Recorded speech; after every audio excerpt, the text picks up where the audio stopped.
vacation is that because it's a family vacation, like widespread family, that there's going to be plenty of adults. And so me and my husband are going to leave at some point and go eat without any other company. Just me and him. Doesn't that sound nice, though? It sounds wonderful. You're like, we're just I'm like go. glowing right now with happiness. I know. I know. I can eat my own food and not have to like chew little bits off and then like throw the vulture food on the other side of the table. Order French fries for the little one, and that's all they eat. And I eat chicken strips just because he's not going to eat anything else. So he gets the French fries and I get the chicken strips. I want to order what I want to order. Yeah. And have adult conversation, not child conversation. For sure. Because they're at that age now where they demand the attention. Nonstop. Look at me! I was talking! And I go, did you just raise your voice at me? Mm-hmm. Excuse you, I am allowed to speak when I want to speak. I am an adult. Damn it. Don't I have to like convince myself some days.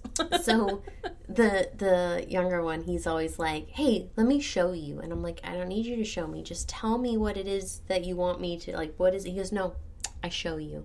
And so you have to go see, because he's like, come, let me show you. I have to show you, Mom. Mom, let me show you. Did he know what he was showing you? It was the sunflowers outside. Oh, well, at least he remembered what he was going to show you, because mine just has me trail around him. Oh, okay. Until he finally goes, what are you doing following me, Mom? And I go, you told me to, as my eye starts twitching. Kids are great. Speaking of children, parks can be a great place to go if you are having a difficult time finding a sitter and you need something inexpensive. And why? Because the parks are a very good distraction for children. Yep, and then you can picnic. Mm-hmm. Like literally we have a picnic blanket that we can take with us and go and do stuff, because we feel like if we can see the kids and we're sitting close to the playground, like we feel like we're good. The kids aren't allowed to leave the said playground without asking, and if they leave, then obviously the date's cut short and somebody has to go with them to the bathroom, to the other playground, whatever it may be, right? It's typically bathroom, but we try to do that so that we can at least sit and talk together, because maybe we don't have that chance to talk and reconnect like over dinner or in the evenings before bedtime, because maybe one of us has to sit up with the toddler terror who needs somebody to sit with him so he can go to sleep. Like, we just don't get a chance to talk like we want. And so we have to find those times and make those times. And sometimes the park is a good place to do that. And then, more importantly, you want to be attentive to one another with whatever time you're sharing with that one-on-one. And that means to focus on what is being said and to use your, like, listening skills like we discussed active listening skills. Mm-hmm. Like we discussed in our last episode, you know, it's very important to do heard. That. Mm-hmm. Both ways. Like, you want to hear about their day and they need to hear about yours. And so I think that's really important to share those concerns, those triumphs. You know, y'all should, like, be in it together. And if you don't feel like you're being heard, you can sit there and say, I really don't think you're listening to me right now. Mm-hmm. Or, the story I'm making up in my mind is... This is what I believe you are doing. Right. It doesn't mean... Trying to take some of those tips from our difficult discussions talk. Use those, because those were pretty good. Tips for improving your date night and this is considered like in marriage. So this is like after you're married, probably after you've had children, because that's when it seems to be more difficult to go out and do stuff.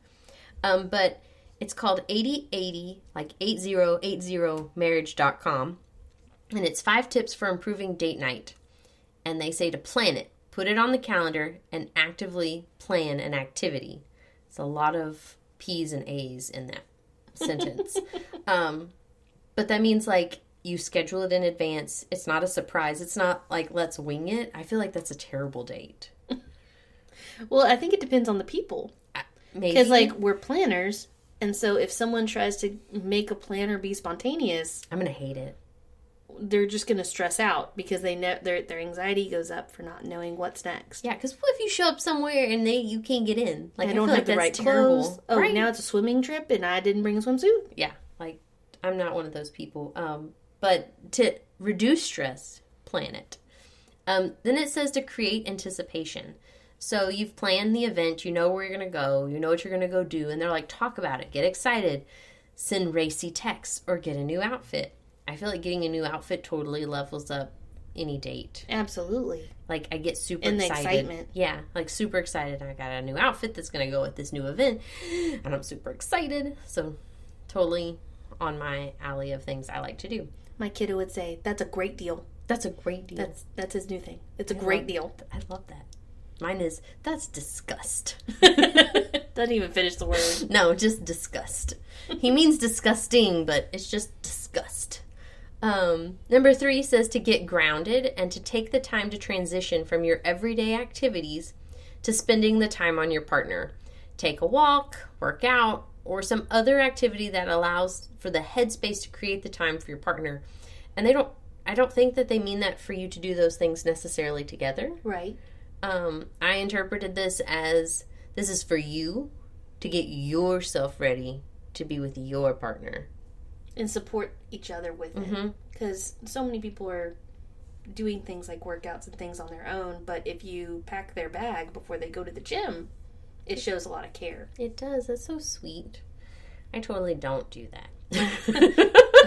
My significant made my lunch the other day, and I almost cried. It was so stinking cute, though. Like, it was pork chops and a baked potato on the bottom, and the pork chops were on top, and there's, like, little subdivided little kit, and it had, like, a little ranch cup for salad, and it had a butter cup for the potato and cheese cup. Like, it was very well thought out. He went all out. It was amazing. Aw, that's anyway, sweet. I would consider that getting grounded. Yeah, that's pretty good.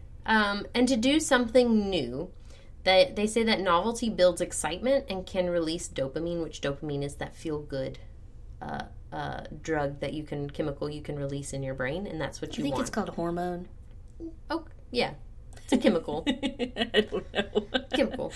And it says to spice things up and don't create a date rut. So you don't want to go do the same thing over all and over the time. And over again. Yeah. Like, pick, 3 different things. That would make me different for me. I like routines, so I'm totally okay with the same thing over and over again. Our husbands had a date night last night. I know they did, and it was absolutely They had adorable. a bromance. They were both so excited about it. Like, it was ridiculous. For hours before mine left, he was like, so what do I need to do about this? What do I need to do with this? And then he's like, are you going to miss me? I'm like, no, I'm not going to miss you. Yeah, I told mine when he left, I was like, so I'll be asleep. So don't wake me. They just went to the movies together. Yeah. At, like, super late at night. It was like 10 o'clock at night. Yeah. I think they were acting like little teenagers breaking out of jail. I know.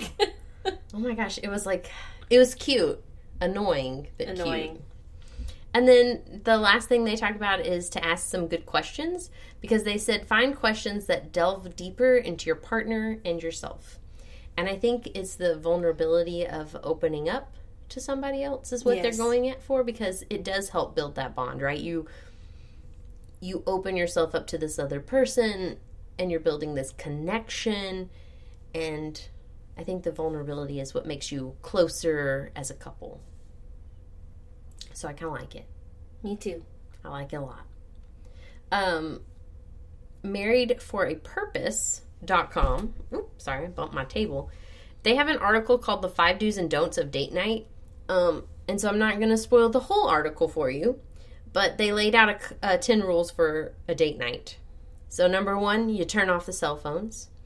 Number 2, determine your conversation zones of topics you don't want to talk about on your date. So they define conversation zones, which I thought were kind of interesting, because I've never thought of that as I don't want to talk about this one thing X on our date night, which I mean, so still tabling some of those difficult discussions. So you could still table them. Like, this is, I think that's kind of a nice way to do so, that be like, hey, I want to go out and have a good time. Can we not talk about this one thing? That? Yeah. This thing. To minimize your distractions, so try not to choose too noisy of an atmosphere, or maybe where there's TV screens. And I think this is one where they're being like, you're trying to have that quiet, intimate moment with each other. Obviously, don't go to the bar. Like, I feel like that's a terrible idea, because it's noisy. Games on, pool tables. Maybe there's certain restaurants that I refuse to go to because of how loud they are. They're so noisy. There's several of them. Texas Roadhouse being number 1 for noise for me. Be prepared. Create 2 to 3 fun or thoughtful questions to print off for conversation starters and have them ready and available in your car. So this one I felt was kind of funny, but also it also shows intention. Yeah. Like you're being intentional. It shows that you're really trying. Mm-hmm. And possibly super helpful on individuals that are struggling to get the conversation going. Right. Maybe you're having communication problems. This is a really good way. And apparently they have one on their website, so you can totally get it on their website. They say plan, but don't over-plan. Allow for spontaneity. And remember, dates don't exactly go as you intended. Those cause stress for me. Yeah, I'm not good at that. like just reading that, I'm like, this sounds terrible. But maybe for other people... I'm not a fly by the seat of my britches type of lady. No. But maybe for other people, this is fine. Maybe for other people, this is fine. I do try to keep in mind that things don't go as intended, and I try to be open to those, but I don't necessarily hope for those moments, so... I'm one of the most easygoing at a restaurant for wait staff. And that's because so many things have happened to me in a restaurant. And so I'm like overly kind because things are going to go wrong. They're going to go wrong at my table. I'm just like a shit magnet. Literally. I've had salsa poured down my face and on my dress at a very high-end location. Oh. And they wanted to pay for my dry cleaning, and I was like, I got this from Ross. You're like, it's going in the washing machine, bitches.